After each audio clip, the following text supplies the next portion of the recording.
Hello नमस्ते। तो दोस्तों आज हम डिस्कस करेंगे बहुत ही इम्पोर्टेंट टॉपिक जो कई बार हम इग्नोर कर देते हैं, और ये टॉपिक है मल्टीलिंगुअल वेबसाइट्स बनाना। तो आपने देखा होगा कि कई बार ऐसी वेबसाइट्स होती है, ऐसे ब्रांड्स होते हैं जो मल्टीपल लैंग्वेजेस या मल्टीपल रीजन्स को टारगेट करते हैं। ठीक है। अब ऐसे केस में सपोज़ अगर आप कोई ऐसी ब्रांड में डील कर रहे हैं या ऐसे क्लाइंट का ब्रांड हैंडल कर रहे हैं जो मल्टीपल लैंग्वेज के ऑडियंस को टारगेट कर रहा है, तो इसमें आपके पास क्या क्या ऑप्शन होंगे? आपके पास दो ऑप्शन है। या तो आप मल्टीपल वेबसाइट्स बना लीजिए जिसमें आप डिफरेंट लैंग्वेजेस रखेंगे, और दूसरा ऑप्शन है या तो आप सेम वेबसाइट बनाइए और उसी में मल्टीपल लैंग्वेजेस रख लीजिए। तो आपको क्या लगता है कौन सा ऑप्शन ठीक रहेगा? देखिए, अगर इसमें हम अगर ध्यान से देखें तो यहाँ पे आप क्या कर रहे हैं, आपकी मेहनत तो डबल हो ही रही है। आप मल्टीपल वेबसाइट बनाएंगे, जैसे सपोज़ कीजिए एक आप इंग्लिश की लैंग्वेज में बना रहे हैं, एक हिंदी में बना रहे हैं, ठीक है, एक स्पेनिश में बना रहे हैं। तो मल्टीपल वेबसाइट्स आप बना रहे हैं, बट अल्टीमेटली आप कर क्या रहे हैं, सारा कंटेंट तो आपका सेम है, तो आप अल्टीमेटली डुप्लीकेट कंटेंट कर रहे हैं मल्टीपल वेबसाइट्स पे। तो ये जो चीज़ है ये कहीं ना कहीं आपके लिए नुकसानदायक हो सकती है, और ये जो ऑप्शन है ये लॉन्ग टर्म के लिए आपके लिए ठीक रहेगा। तो ये सारी डिटेल्स आज हम इस पर्टिकुलर वीडियो में डिस्कस करेंगे। तो चलिए शुरू करते हैं।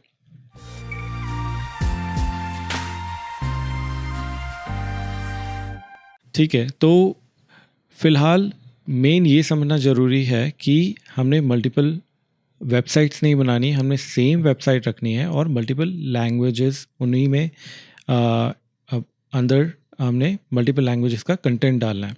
ठीक है।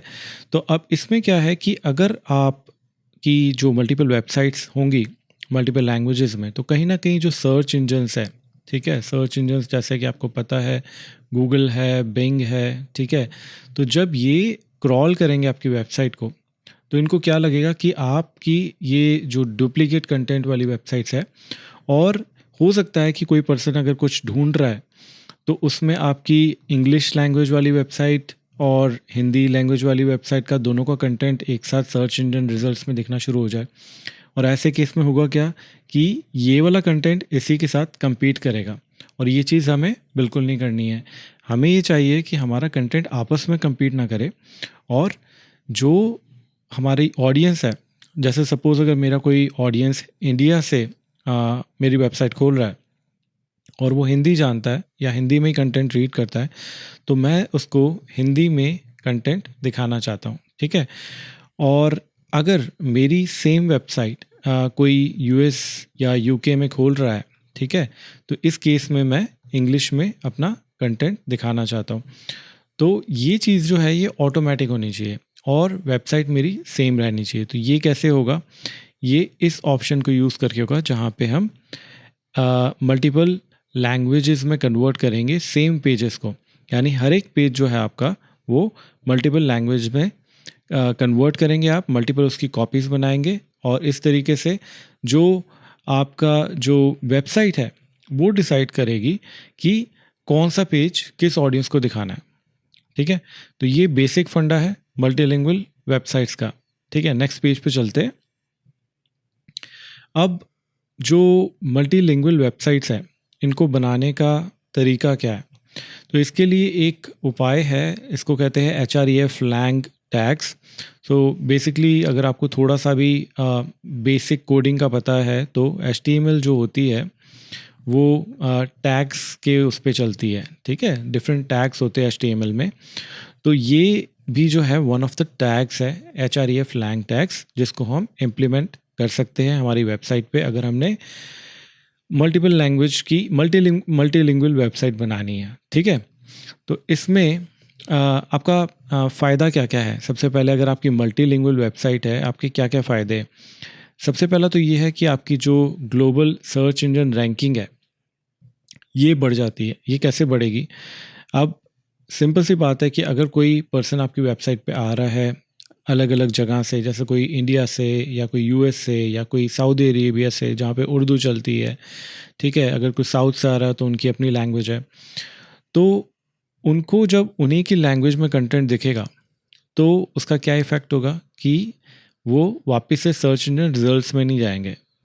मैं इसको सिंपल करता हूँ, जैसे हम कुछ भी सर्च करते हैं गूगल में, ठीक है, हम कुछ भी सर्च करते हैं तो हमारे डिफरेंट सर्च रिजल्ट्स आते हैं, ठीक है। अब अगर आपको पहले ही सर्च रिजल्ट में जो आपको चाहिए वो आपको मिल गया, तो फिर आप ये जो बाकी के सर्च रिजल्ट्स है इनमें नहीं जाएंगे, आप वापस से उस वेबसाइट से बाहर नहीं आएंगे, ठीक है। तो इस तरीके से आपकी जो एक ग्लोबल सर्च रैंकिंग है वो बढ़ेगी। मैं ग्लोबल क्यों कह रहा हूँ, क्योंकि वेबसाइट आपकी सेम है, बट अब वो वेबसाइट आपकी ग्लोबल ऑडियंस के लिए बन गई, यानी global audience for multiple languages जो बोलते हैं वो आपकी वेबसाइट देख पा रहे अपनी लोकल लैंग्वेज में, तो उनको जो कंटेंट चाहिए था वो मिल गया। अब वो आपकी वेबसाइट से बाहर नहीं जाएंगे।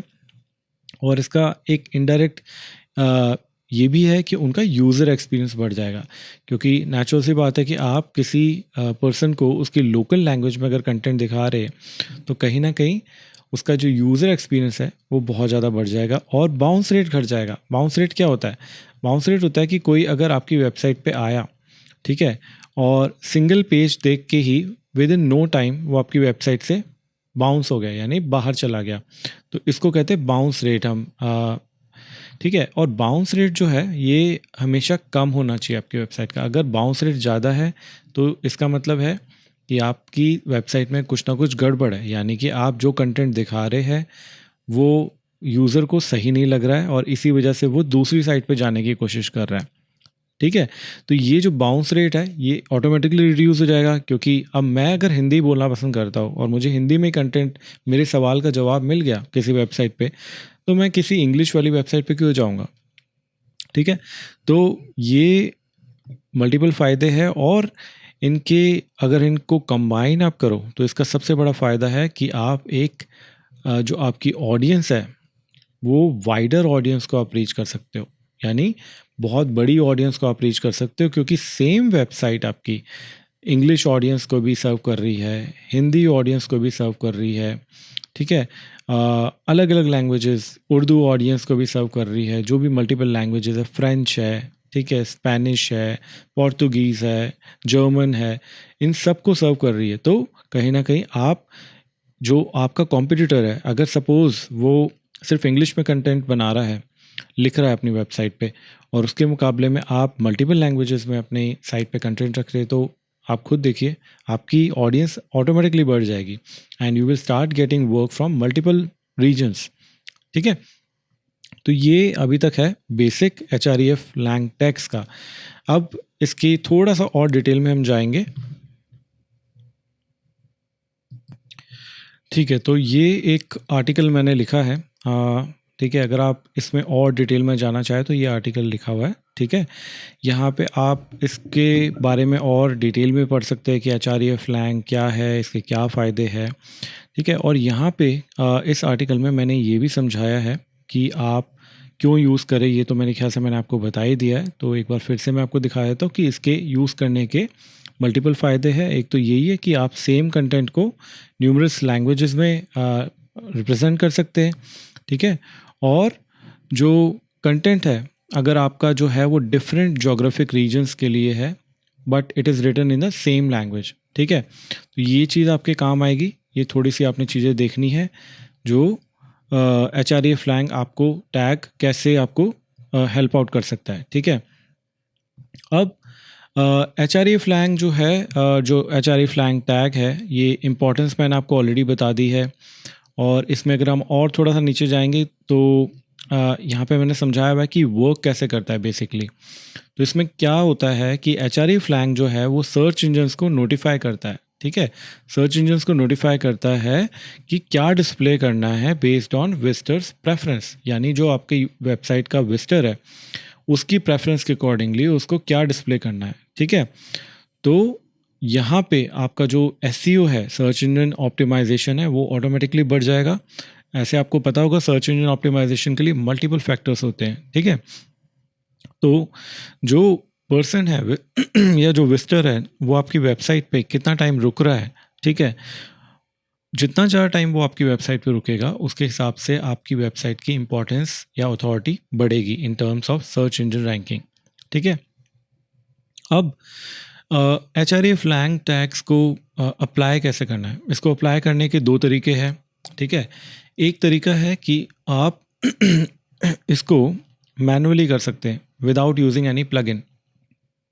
अभी मैं वर्डप्रेस की बात कर रहा हूँ, वैसे शॉपिफाई के लिए भी मल्टीपल लोग मल्टीलिंगुअल स्टोर्स बनाते हैं, तो उसके लिए भी कई प्लगइन्स है, वो मैं आपको दिखाऊंगा नेक्स्ट वीडियो में।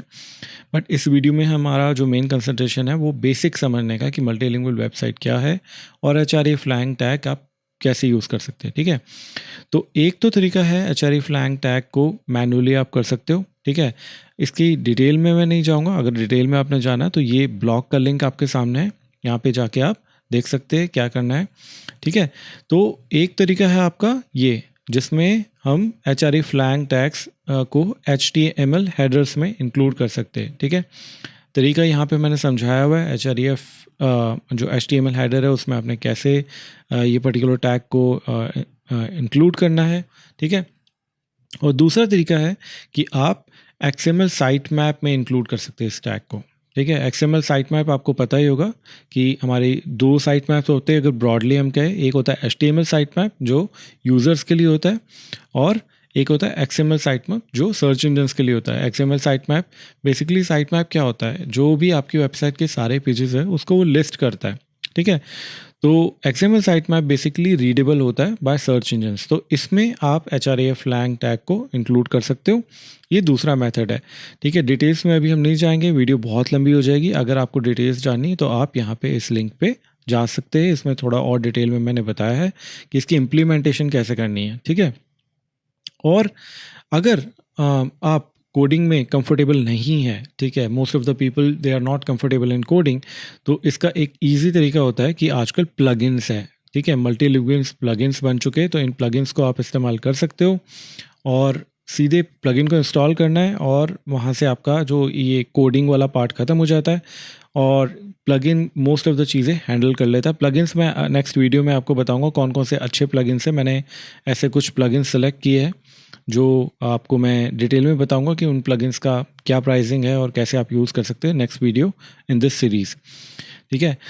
तो अब एक और इम्पॉर्टेंट चीज़ कि HRE फ्लैंग टैग्स जब कभी कभार हम इम्प्लीमेंट कर देते हैं हमारी वेबसाइट पे, तो उसमें एरर्स भी आ जाते हैं। मैनुअली हम कर रहे, ठीक है, एरर्स भी आ जाते हैं या फिर प्लगइन के थ्रू भी कर रहे, तो इसमें वैलिडेट करना इनको बहुत ज़रूरी है कि HRE फ्लैंग टैग जो है आपके वो सही तरीके से इम्प्लीमेंट हुए आपकी वेबसाइट पे। तो वैलिडेट करने के लिए आजकल कई अच्छे टूल्स हैं, ये टूल्स के लिंक मैंने दे रखे हैं यहाँ पे इसी ब्लॉग में, आप जाके देख सकते हैं। ये टूल्स आपको हेल्प आउट करेंगे वेरीफाई करने के लिए आपका जो पर्टिकुलर टैग्स है HRE फ्लैंग टैग्स वो प्रॉपरली इम्प्लीमेंट हुए हैं कि नहीं हुए, यहाँ से आप चेक कर सकते हो और इसको टाइम टू टाइम चेक करना ज़रूरी है, ठीक है। और बाकी जो SEO गाइडलाइंस है वो मैंने आपको ब्रॉडली बताई दी है कि मतलब आप वाइडर ऑडियंस रीच कर सकते हैं और थोड़ा सा आपने रेगुलर चेक करते रहना है। ट्रांसलेशन सॉफ्टवेयर भी कोई परफेक्ट नहीं होता, जैसे अगर आप कई बार प्लगइन यूज़ करते हो और आप कहते हैं कि मैं सिंपली ट्रांसलेशन प्लगइन से हिंदी को इंग्लिश या इंग्लिश को हिंदी बना के सेम कंटेंट प्रेजेंट कर दूंगा, तो ये ध्यान रखना कि ट्रांसलेशन प्लगइन पे ब्लाइंडली बिलीव नहीं करना, उसको हमेशा मैनुअली रीड करना है कंटेंट को और फिर अपनी ऑडियंस के लिए उसको पब्लिश करना है, ठीक है। तो ये बेसिक्स था यहाँ पे। तो आज इस वीडियो में हमने क्या क्या डिस्कस किया, एक तो मल्टीलिंगुअल वेबसाइट्स क्या होती है, मल्टीलिंगुअल वेबसाइट्स को बनाने का क्या इजी वे आउट है, और मल्टीलिंगुअल वेबसाइट की क्या इंपॉर्टेंस है, उससे क्या बेनिफिट्स मिलते हैं आपको, और उनको इम्प्लीमेंट करने के लिए HRE फ्लैंग टैग्स का इस्तेमाल कर सकते हैं। HRE फ्लैंग टैग्स को इम्प्लीमेंट करने के दो तरीके हैं, एक है मैनुअल, एक है यूजिंग प्लगइन। उसके बाद वैलिडेशन ज़रूरी है, जब आप एक बार इम्प्लीमेंट कर दे तो HRE फ्लैंग टैग को आपने वेरीफाई करना है और रेगुलरली वैलिडेट करते रहना है। और अगर आप देखेंगे, मेरे ख्याल से मैं आपको एक फेमस ब्लॉग दिखाता हूँ यहाँ पे, अगर आप नील पटेल का ब्लॉग देखेंगे तो उन्होंने भी बहुत अच्छे से इम्प्लीमेंट कर रखा है। मैं आपको यहाँ पे दिखाता हूँ, जैसे इनके ब्लॉग में हम जाते हैं तो यहाँ पे अगर हम नील पटेल की ब्लॉग में देखेंगे तो आप यहाँ पे देखोगे, ये देखो अभी इनके HRE फ्लैंग टैग्स इन्होंने इम्प्लीमेंट कर रखे। इन्होंने इंग्लिश का कर रखा है, पोर्तुगीज़ का कर रखा है, ब्राज़ील का कर रखा है, जर्मन का कर रखा है, स्पेनिश का रखा है, मतलब कि ये सारी मल्टीपल लैंग्वेज की जो ऑडियंस है उनको इनका कंटेंट सर्व हो रहा है and he is getting a good traffic from multiple language, multiple audiences from multiple regions. तो कंटेंट देखिए सेम है, बट कंटेंट जो है वो मल्टीपल रीजन्स को सर्व कर रहा है, तो वाइडर ऑडियंस मिल रही है नील पटेल को। एंड ये सिर्फ मैंने एक एग्जांपल दिया, बट ऑल जो भी मेजर ब्लॉग्स है they are using HREF lang and they have made their websites multilingual. तो ठीक है, अभी तक यही था इस वीडियो में, एंड नेक्स्ट वीडियो में जो बनाऊंगा उसमें मैं बेस्ट जो प्लगइन्स है उनको उनके बारे में डिस्कस करूंगा, जो प्लगइन्स यूज़ कर सकते हो आप for making your website multilingual. तो आशा करता हूँ ये वीडियो आपको पसंद आई हो, और do comment, like and subscribe. Thank you.